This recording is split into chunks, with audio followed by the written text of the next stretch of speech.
ओम श्री गणेशाय नमः। अथ कार्तिक महात्म्य। पहला अध्याय। नैमिषारण्य तीर्थ में श्री सूत जी महाराज 88,000 शौनकादिक ऋषियों से बोले, अब मैं आपके सामने कार्तिक महात्म्य की श्रेष्ठ कथा कहता हूँ, जिसे सुनकर मनुष्य सब प्रकार के पापों से छूटकर वैकुंठ को प्राप्त कर लेता है। सूत जी ने कहा, श्री कृष्ण जी से आज्ञा लेकर नारद जी के चले जाने पर सत्यभामा प्रसन्न होकर श्री कृष्ण से बोली, हे नाथ, मेरा जीवन सफल हो गया। मेरे माता पिता भी धन्य हैं, जो आपकी 16,000 रानियों में मैं अत्यधिक प्यारी हुई। मैंने वह कल्प वृक्ष आदि आपके साथ नारद जी को विधि पूर्वक दान में दे दिया, परंतु वही कल्प वृक्ष मेरे घर में सदा लहराया करता है, जिसकी बात को मृत लोक में कोई भी स्त्री नहीं जानती। ए स्वामी, अब मेरे आपसे पूछना चाहती हूँ, सो विस्तार को कहिए, जिसे सुनकर मैं अपने हित कार्य करूँ, जिसके करने से कल पर्यंत भी आप मुझसे विमुख न हो। सूत जी कहने लगे, सत्यभामा के ऐसे वचनों को सुनकर श्री कृष्ण जी हंसते हुए सत्यभामा की बाँह पकड़कर कल्प वृक्ष के नीचे गए और बोले, हे प्रिय, 16,000 स्त्रियों में से मुझे तुम प्राणों के समान प्यारी हो। तुम्हारे लिए देवताओं और देवराज इंद्र से भी मैंने विरोध किया था। उस महा अद्भुत वार्ता को सुनो। सूत जी बोले, एक दिन श्री कृष्ण भगवान ने सत्यभामा के साथ गरुड़ पर सवार होकर इंद्रलोक में जाकर कल्प वृक्ष मांगा।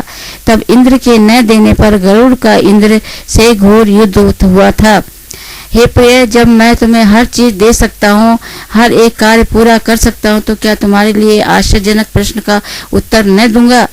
यह सुन सत्यभामा बोली, हे प्रभु, पूर्व जन्म में मेरा कैसा स्वभाव था, किसकी पुत्री थी, मैंने कौन से दान तप या व्रत नहीं किया जिससे मुझे मृतलोक में जन्म लेना पड़ा, और ऐसे कौन से शुभ कर्म किए कि यह आकर आपकी अर्धांगिनी हुई और आप गरुड़ पर सवार होकर मुझे साथ में लिए इंद्र आदि देवताओं के स्थानों में फिरते हो। तब भगवान बोले, ए कांते, तुम पूर्व जन्म में किसकी पुत्री थी, कौन से पुण्य और व्रताधिक तथा शुभ कार्य तुमने किए थे, वह सब कहता हूँ। पूर्व समय में सतयुग के अंत में मायापुरी में अत्रि गोत्र में वेदों और यज्ञों का जानने वाला देव शर्मा नाम का ब्राह्मण रहता था। वह रोज अतिथियों की सेवा, हवन और सूर्य भगवान की पूजा किया करता था, इसलिए सूर्य की तरह तेजस्वी था। उस ब्राह्मण के बुढ़ापे में एक गुणवती नाम की कन्या हुई, जिसका विवाह उस पुत्रहीन ब्राह्मण ने अपने चंद्र नाम के शिष्य के साथ कर दिया और वे दोनों पिता पुत्र तरह रहने लगे। एक समय वे दोनों कुशा और समझ लेने के लिए वन में हिमालय की तलहटी में पहुंचे, तो उन्होंने एक राक्षस को अपनी तरफ आते देखा, जिसके भय से उनके शरीर शिथिल हो गए और उन्हें भागने की शक्ति भी नहीं रही। तब राक्षस ने दोनों को मार डाला। उनके धर्मात्मा होने के कारण मेरे पार्षद उनको वैकुंठ में ले गए। क्योंकि उन्होंने आजीवन सूर्य की पूजा की थी, इसलिए मैं दोनों पर अति प्रसन्न हुआ। जब ये दोनों विमान पर चढ़े हुए सूर्य के समान तेजस्वी रूपन चंदन और माला धारण किए हुए वैकुंठ में आए, तब मेरे पास दिव्य भोगों के भोग भोगने लगे। कार्तिक महात्म्य। दूसरा अध्याय। श्री कृष्ण भगवान बोले, हे प्रिय, जब गुणवती ने राक्षस द्वारा अपने पिता और पति का मरना सुना तो दुखित हुई और रुदन करने लगी। हे स्वामी, हे पिता, आप मुझे छोड़कर कहाँ चले गए? मैं आपके बिना क्या करूं? अब मेरे भोजन वस्त्र का प्रबंध कौन करेगा? अब मैं किसकी शरण लूं? मैं विधवा हो गई हूँ। विधाता का मेरे ऊपर कोप हुआ, मैं कैसे जीऊं? श्री कृष्ण जी बोले, कुकरी के समान विलाप करती हुई, हवा से हिलते हुए केले के पत्ते की तरह कांपती हुई वह पृथ्वी पर गिर पड़ी। थोड़ी देर में सावधान होने पर फिर विलाप करने लगी और शोक समुद्र में डूब गई। उस गुणवती ने घर की सब वस्तुएं बेचकर तथा विधि से अपने पति की पारलौकिक क्रिया की और उस नगरी में विष्णु भगवान की भक्ति में तत्पर होकर इंद्रियों को वश में कर शांति से रहने लगी और मरण तक एकादशी और कार्तिक मास के व्रतादि करती रही। हे प्रिय, ये दोनों व्रत मुझे अत्यंत प्यारे हैं, जिसके करने से भोग और मोक्ष की प्राप्ति होती है, पुत्र और संपत्ति मिलती है। कार्तिक की तुला राशि पर सूर्य निकलने पर महापापी जो भी प्रातःकाल स्नान करते हैं, वे भी मुक्ति को प्राप्त होते हैं। जो मनुष्य स्नान, जागरण, दीपदान और तुलसी का पालन करते हैं, वे विष्णु के रूप हैं। विष्णु भगवान के मंदिर में झाड़ना, सत्या काटना तथा विष्णु की पूजा आदि का कार्य जो मनुष्य करते हैं वह जीवन मुक्त होते हैं।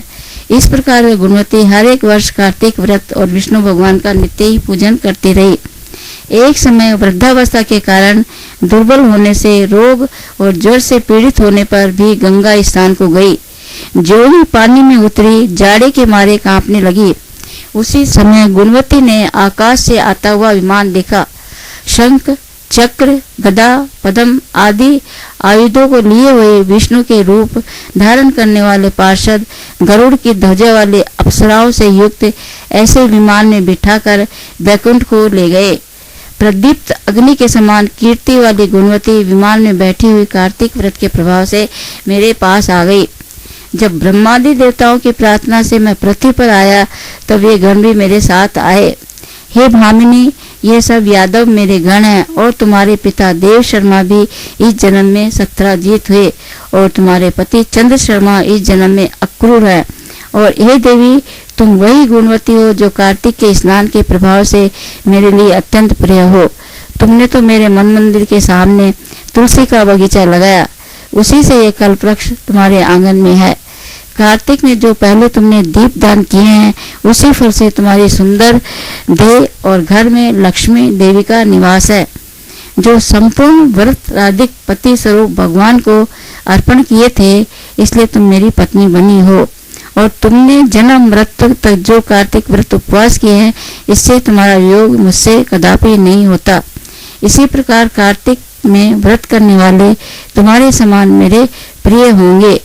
सूत जी बोले, सत्यभामा जी अपने पूर्व जन्म का सब हाल जानकर बड़ी प्रसन्न हुई।